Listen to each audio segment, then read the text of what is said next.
तो मेरी पहली वीडियो के बाद आई रियलाइज़ कि मुझे और एक वीडियो बनानी है, तो आ गया हूँ मैं दूसरा नया टॉपिक लेके। और आज मैं तुम लोगों को बताने वाला हूँ कि काइम मास्टर पे ब्रह्मास्त्र का पूरा VFX शूटर कैसे बनाते हैं।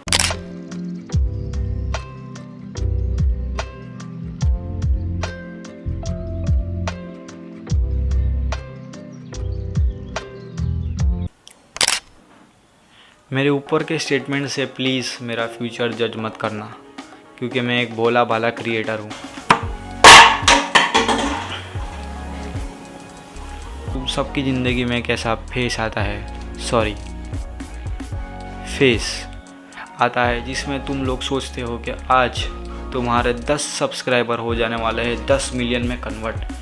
खैर ये सोचने तक ही सही है, हकीकत में इतना आसान नहीं है। तो हम लोग ज़्यादा इसके बारे में सोचेंगे नहीं, पर कहीं ना कहीं तुम लोग सोचते हो कि आज ये हो जाएगा, और बस आइडियाज़ फालतू के तुम्हारे दिमाग में आ जाते हैं और मीनिंगलेस एडिटिंग भी निकल जाती है कभी कभी। ऐसे ही तुमने अपने आइडियाज़ डिस्कस करना स्टार्ट किए अपने family, friends, neighbours, uncle aunties, पड़ोसन पड़ोसीज़, गर्लफ्रेंड बॉयफ्रेंड, जो भी हो आप, XYZ।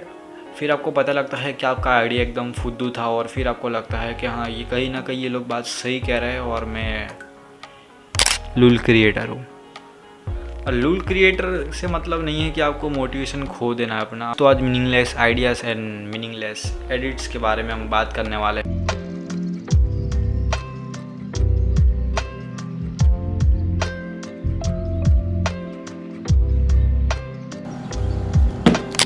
बीमारी को हटाए क्या, क्वेश्चन मार्क लगा रहा हूँ, क्योंकि भाई बीमारी को हटाए क्या। जैसे तुम लोगों का बस चले तो तुम लोग 2 रुपये वाले आइडियाज़ को भी बेच के अपने आप को एंटरप्रेन्योर्स कहने लगोगे। खैर मैं भी इस फेज से गुजर चुका हूँ, तो मुझे पता है कैसा होता है ये। और फिर हकीकत पता लगती है तो आप अपने आप ही सुधर जाते हो और लाइन में आ जाते हो अपने आप। बट आसान नहीं है कोई भी चीज़, बट इम्पॉसिबल भी नहीं है, ये बात याद रखना। भाई तू टॉपिक से हट गया। Thanks bye. चलो बकवास बंद करते हैं, बैक टू टॉपिक। अब क्या होता है, कोई भी आइडियाज़ तुम्हारे दिमाग में आता है यूट्यूब के कंटेंट रिलेटेड, अपने आप को जो आप कंटेंट क्रिएटर कहते हो। बट कंटेंट क्रिएटर का मेरा मतलब आगे जानो, कंटेंट क्रिएटर से क्या मतलब होता है एक्चुअली में, और आप लोग क्या समझते हो कि कंटेंट क्रिएटर होता क्या है। ठीक है, अब कई लोगों को क्या होता है कि आइडियाज़ तो आते हैं, बट उस चीज़ पे रिसर्च करने में वो लोग मर्डर हो जाता है उन लोगों का। अपने आप ही मतलब सुसाइड नोट छोड़ने के बराबर होता है कुछ लोगों को सेल्फ मेड रिसर्च करने में। अगर आपको रिसर्च करने में कंटाला आता है तो कोई बात नहीं, तुम और मैं यानी हम दोनों मिलकर रिक्शा स्टैंड पे मिलते हैं और रिक्शा खरीद के उसी में इन्वेस्ट करते हैं।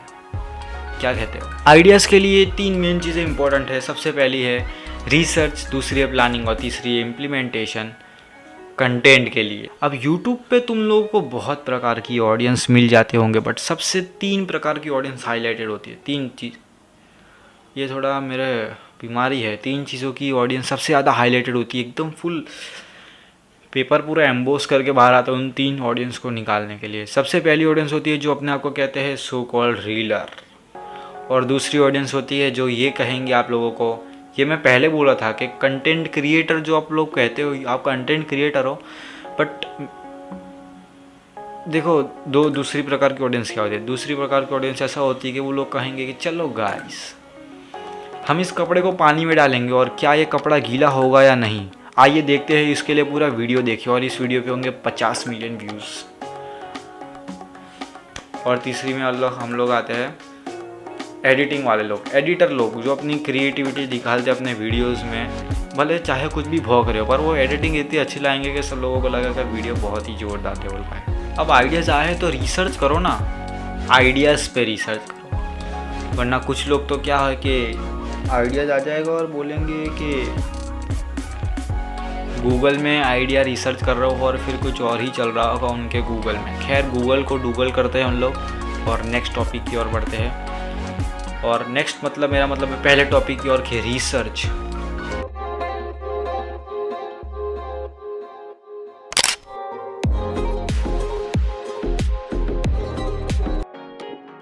तो रिसर्च तुम लोग वो जगह से करो, गूगल और गूगल को तो गोली मारो, क्योंकि गूगल हर प्रकार की इन्फॉर्मेशन पे लगा। बट सिर्फ एक पर्टिकुलर चीज़ के बारे में सीखना, जैसे आपको सीखना सिर्फ एडिटिंग के बारे में, तो हाँ आप ITZ मिलाप पे जा सकते हो। आपको सीखना है पर्टिकुलर समथिंग कुछ एंटरप्रेन्योर्स आइडियाज़ के लिए तो आप गैरी वी की चैनल पे जा सकते हो। आपको सीखना है कुछ और समथिंग क्रिएटिव माइंड्स के लिए, सिनेमेटिक शॉट्स के लिए तो आप फॉरेन की बहुत सारी चैनल है भाई, वन शॉट करके, camera zoom lens shot. Google पे लिखोगे एडिटिंग टिप्स तो समझ गए ना, फिर वो सारी एडिटिंग्स भी आ जाती है बाहर जो हमको नहीं देखनी होती है। सेकेंड फेज़ आता है प्लानिंग।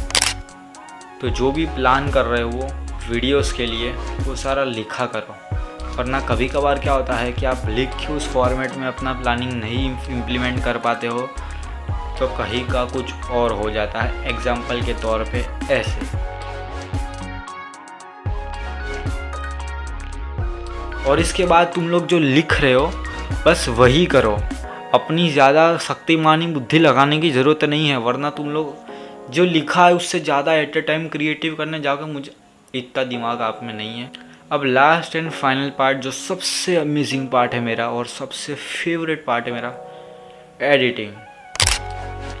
और एडिटिंग के साथ इम्प्लीमेंटेशन ये ज़रूर से लगाना, क्योंकि एडिटिंग कर लोगे पर तुम्हारे फॉर्मेट पे इम्प्लीमेंट नहीं किया होगा तो एडिटिंग भी एक ना एक टाइम पे कचरा लगेगी। एक टाइम पे लगेगी, हर टाइम पे नहीं लगेगी, ये बात याद रखना। एडिटिंग एक ऐसी चीज़ है बेसिकली, अगर ऊपर की दो चीज़ें, मेरा रिसर्च से और प्लानिंग से, अगर ये दो चीज़ें भी आपकी थोड़ी बहुत वीक होगी पर आपकी एडिटिंग स्ट्रांग होगी तो आपकी ऑडियंस सेट होके बैठे रहेगी, अपनी कड़क करके बैठे रहेगी एक जगह सोच को, और वो भी आपके वीडियोस को देखेगी और मनोरंजन और मौज मस्ती मज़े लेंगे आपकी वीडियोस देख के। एडिटिंग बहुत, बस एडिटिंग में कॉम्प्रोमाइज़ नहीं होना चाहिए।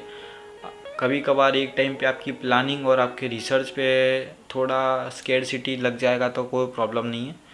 इनकेस तुम्हारा रिसर्च और प्लानिंग सही नहीं है, बिल्कुल ही कचरा है, एकदम कचरा, मतलब पूरा एकदम कहो कि ये थर्ड लेवल का पूरा प्लानिंग, मतलब आप बना रहे हो ग्राफिक डिज़ाइन पे वीडियो और आप पेल रहे हो फिल्म मेकिंग वीडियोस, देन आप लोगों को एक काम करना चाहिए, चुल्लू भर पानी में नहीं डूबना चाहिए, क्योंकि आपके पास है एडिटिंग स्किल्स जो मैं सिखाऊंगा आप लोगों को आने वाली नेक्स्ट वीडियो में प्रीमियर प्रो पे।